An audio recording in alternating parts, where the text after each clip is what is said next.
Bismillahirrahmanirrahim. Assalamualaikum warahmatullahi wabarakatuh. Alhamdulillah, segala puji milik Allah telah menakdirkan kita untuk masih bisa menjalankan di hari yang keempat dalam pengajian kitab Salamul Munajah. Langsung saja kita bertawasul dulu. A'udzubillahi minasyaitonirrajim. Bismillahirrahmanirrahim. Ila hadratin Nabi Mustafa Rasulullah sallallahu alaihi wasallam wa ala alihi wa azwajihi.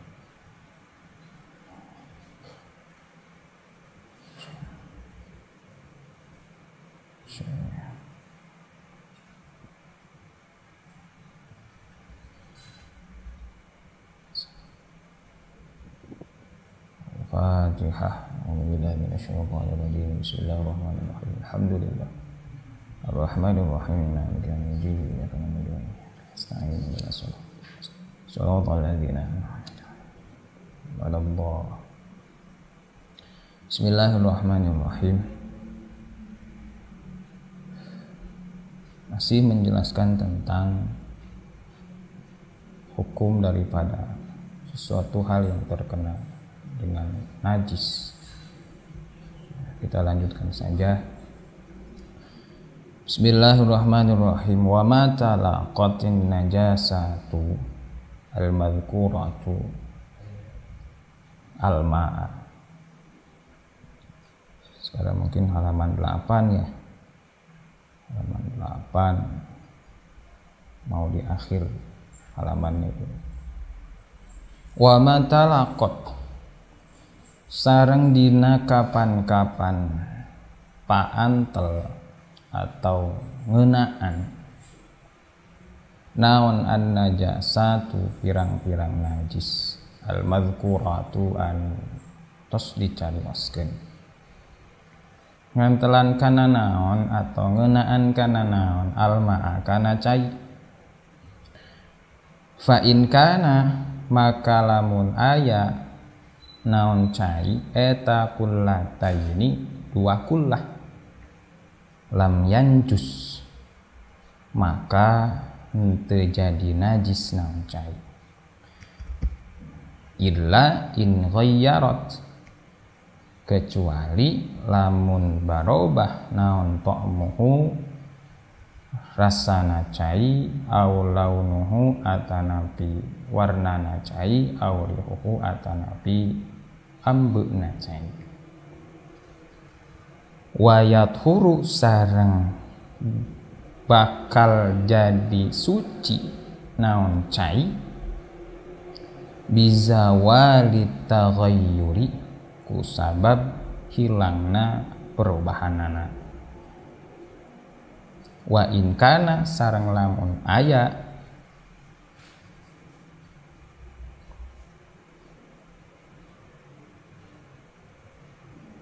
naon cai eta aqallu langkung sakedik min huma tina dua kulah yang jusu maka jadi najis naon cai bil mulaqati ku sabab ka kenaanana itu najis wa illam yataghayyar sok sanajan henteu barobah naon cai. Maksudnya ketika ada air yang mana air tersebut mencapai ukuran dua kullah yang mana air yang ukurannya dua kullah ini terkena atau kemasukan najis yang sudah disebutkan di atas, maka air yang dua kullah itu tidak akan menjadi air yang najis, terkecuali kalau air yang dua kullah itu mengalami perubahan, baik perubahannya itu dalam segi rasanya atau warna air itu ataupun juga baunya air tersebut. Berarti kalau air yang dua kullah ini terkena najis lalu ada salah satu sifatnya itu mengalami perubahan, maka air tersebut najis. Gitu mungkin mafhum mukhalafahnya.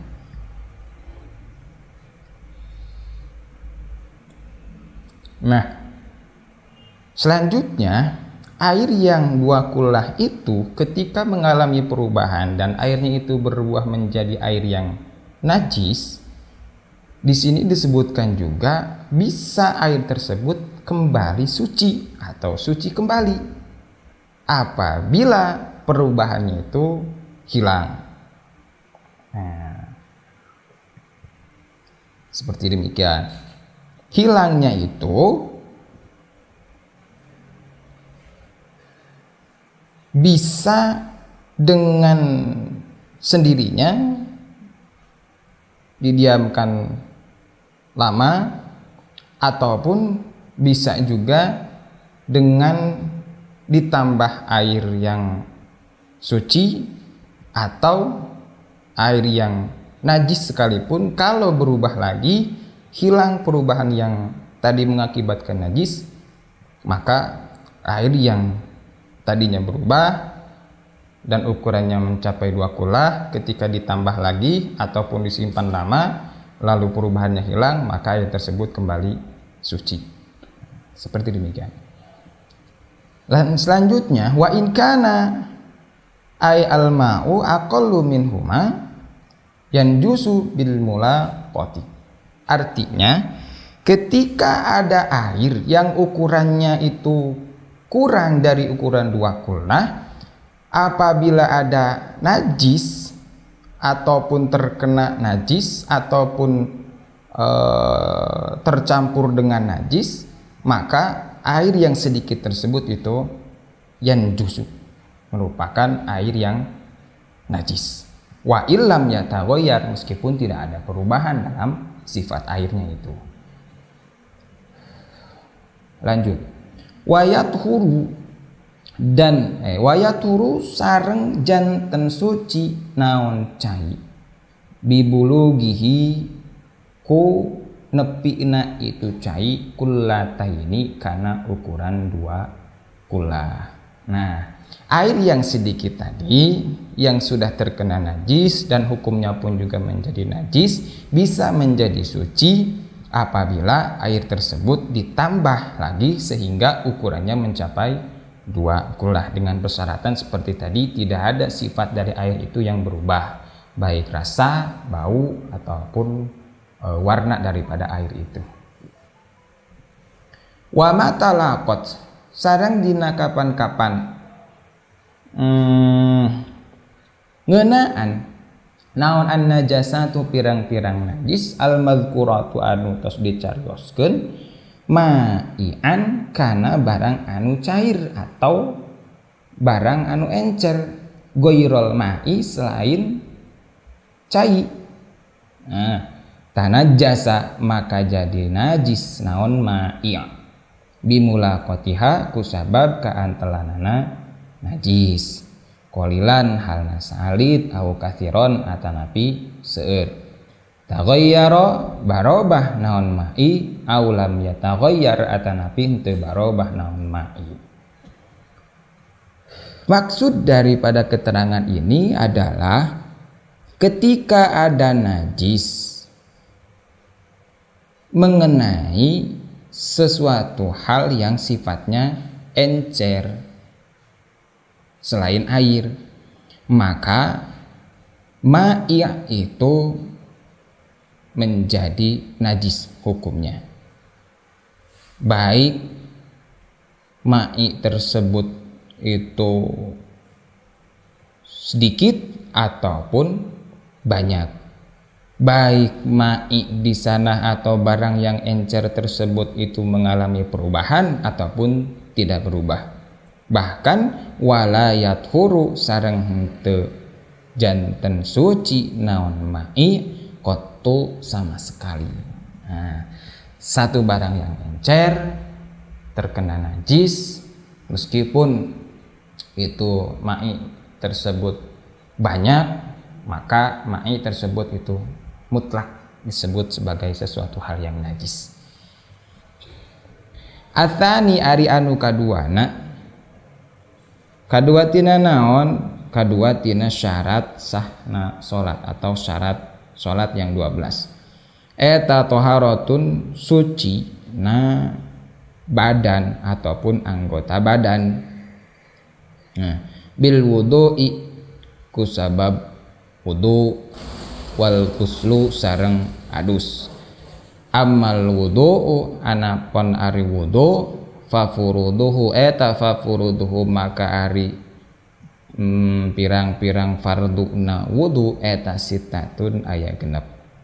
Al awalu ari anu kahijina eta niatu toharoti niat susuci di sholati pikeun ngalaksanakeun salat au rafil hadasi atanapi niat ngahilangkeun hadas au nahwihima atanapi salianti anu dua bil qalbi ku hate ma'a awwali ghuslil wajhi sarta ngawitan ngawasuh rarai. Yang kedua dari syarat sah salat itu adalah sucinya anggota badan. Dengan apa caranya? Dengan kita berwudu dan juga dengan kita melaksanakan mandi besar kalau kita mempunyai hadas besar. Adapun wudu itu mempunyai 6 fardu. Yang pertama, fardunya wudu itu adalah niat toharoh, niat kita bersuci. Bersuci untuk apa? Untuk melaksanakan sholat ataupun kita bersuci untuk menghilangkan hadas, baik itu hadas kecil ataupun hadas besar, ataupun niat selain dari yang dua itu. Dengan apa kita berniat? Bil qalbi, dengan hati. Artinya kita melaksanakan niat itu ataupun melaksanakan fardu wudu yang pertama itu adalah melakukan niat atau mengucapkan niat yang terletak di dalam hati. Adapun niat yang kita diucapkan dengan lisan itu hukumnya adalah sunnah, karena tempatnya niat itu di dalam hati, sedangkan wa talaffudzu biha sunnatun, mengucapkan niat dengan lisan adalah sunnah hukumnya. Namun tidak hanya niat di dalam hati saja. Ketika kita mengucapkan lafaz niat untuk menghilangkan hadas atau mensucikan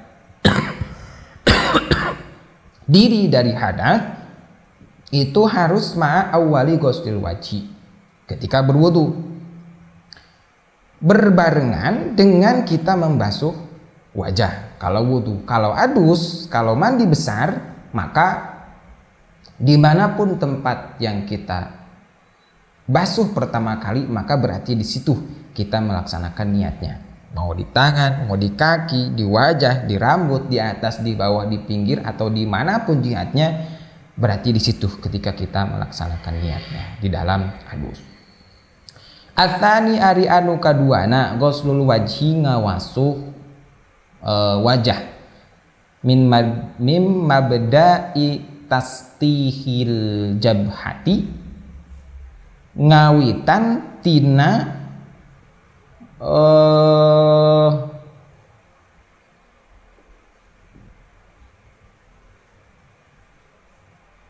luhurna rarai tarang jabhah ya. Ila muntahai dzakoni dugika dua tungtung gado. Muntahaz dzakoni dugika tungtung gado.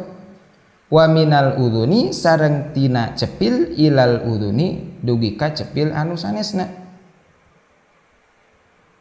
Illa batina lihyatir rajuli kajabi lebetna jenggotna pameget wa aridaihi sareng dua godegna rojul al kathifaini anu kandel dua nana.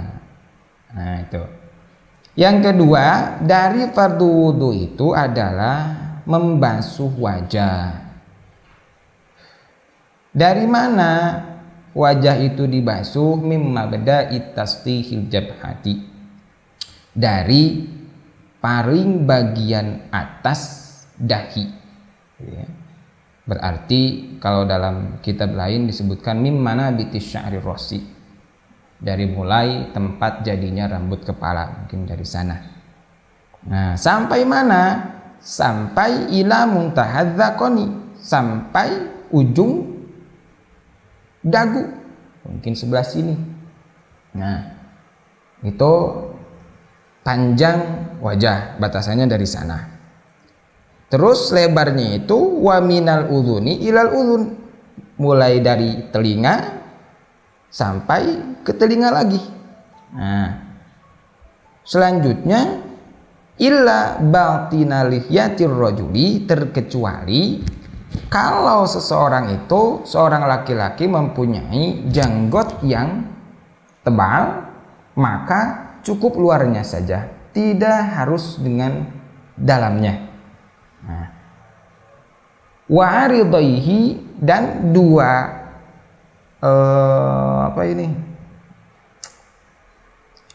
godeg, nah godegnya bahasa Indonesia jamaah ya, dua godeg lah, dua godegnya. Itu pun juga kalau godengnya itu mempunyai rambut atau bulu-bulu yang tebal. Itu yang kedua. Atsalisu ari anu katiluna eta ghuslu yadaini, ngawasu dua pandangan ma'al mirfaqaini serta sikuna dua nana.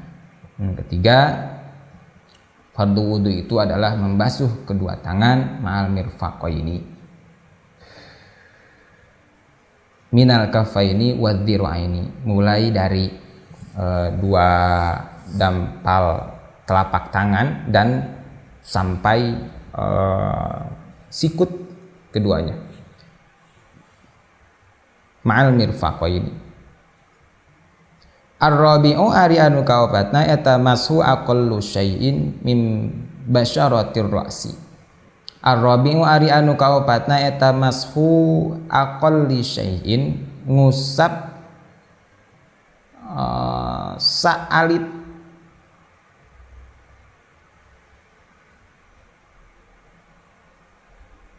tina hiji perkara mim basyaratir ra'si, tina kulitna mastaka, aw min sya'rihi atanapi tina buluna mastaka. Idza lam yakhruj, di mana-mana henteu kaluar naon al mamsuhu anu dibasuh, minhu tina sya'run.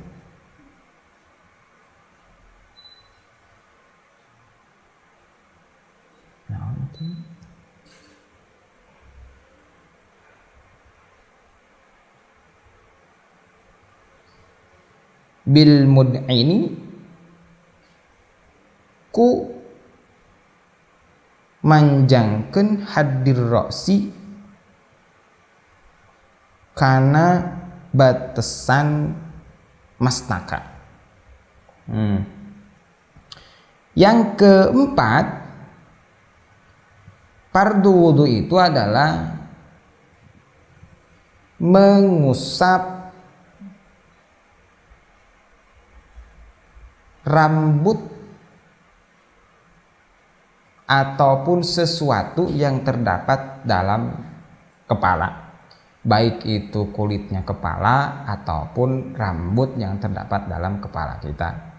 Kalau yang tidak ada rambutnya, ya cukup kulitnya saja. Kalau yang ada rambutnya, ya boleh rambutnya atau kulitnya juga. Nah, mau itu sedikit ataupun banyak. Nah, tetapi tentunya para ulama, utamanya mazhab yang 4 itu mempunyai tata cara tersendiri dalam melakukan sunnah-sunnah ketika mengusap kepalanya itu. Sedangkan untuk kewajibannya pun mungkin ada perbedaan sedikit tentang tata cara mengusap ataupun melaksanakan fardu wudu yang nomor 4 ini. Al-khamisu ghuslur rijlaini.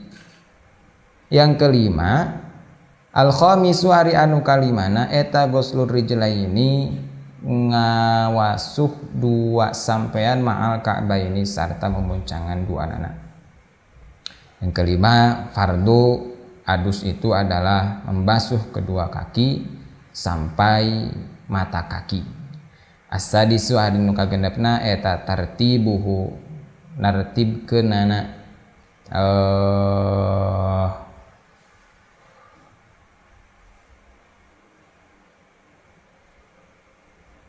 anggota wudu, kama seperti perkara zakarahu anu tos nyarioskeun kana itu ma. Zakarnahu, maaf, kama seperti perkara zakarnahu anu tos nyarioskeun kami kana itu ma. Yang terakhir daripada fardu wudu itu adalah tertib artinya kita mendahulukan anggota wudu yang harus dibasuh terlebih dahulu dan mengakhirkan setiap anggota wudu yang harus dibasuh di akhir.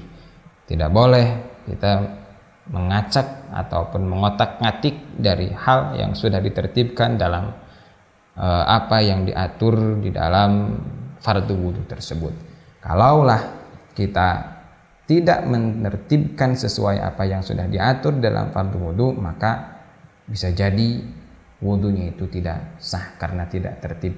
Adapun kalaupun kita mendahulukan anggota yang kanan, yang kiri dibandingkan yang kanan, itu tidak menjadi masalah karena itu hukumnya sunnah. Mau yang kiri dulu lalu yang kanan, boleh sah wudunya, tidak sampai membatalkan wudu ataupun tidak mengesahkan daripada wudu itu.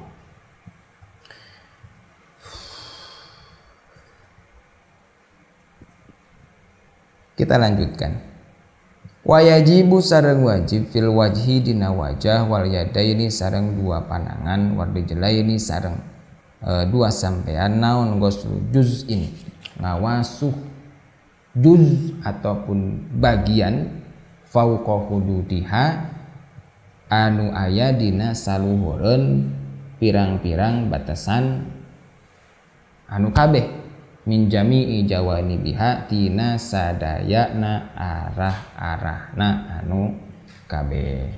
Artinya selain apa yang sudah disebutkan, yang sudah dibahas di dalam fardu wudu itu, kewajiban yang selanjutnya ketika kita berwudu adalah baik itu ketika membasuh wajah, kedua tangan, kedua kaki, maka wajib kita membasuh sesuatu hal ataupun juz yang terdapat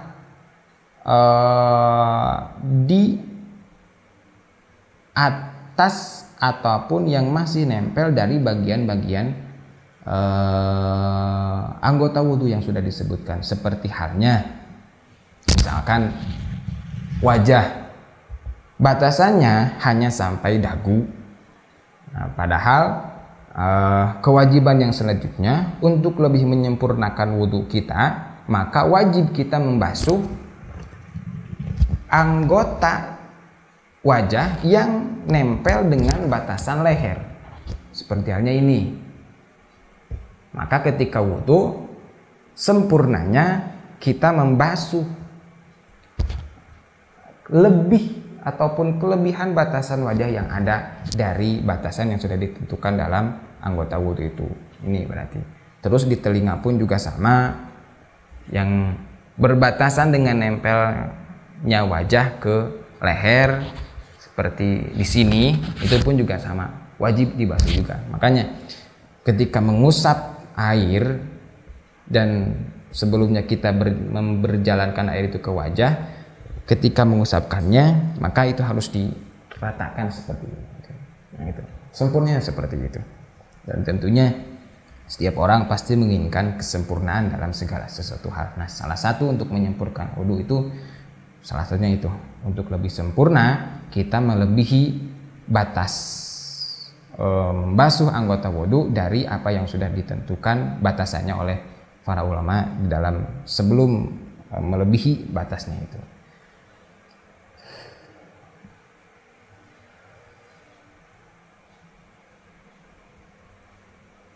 Wa ayyajriya sareng wajib yen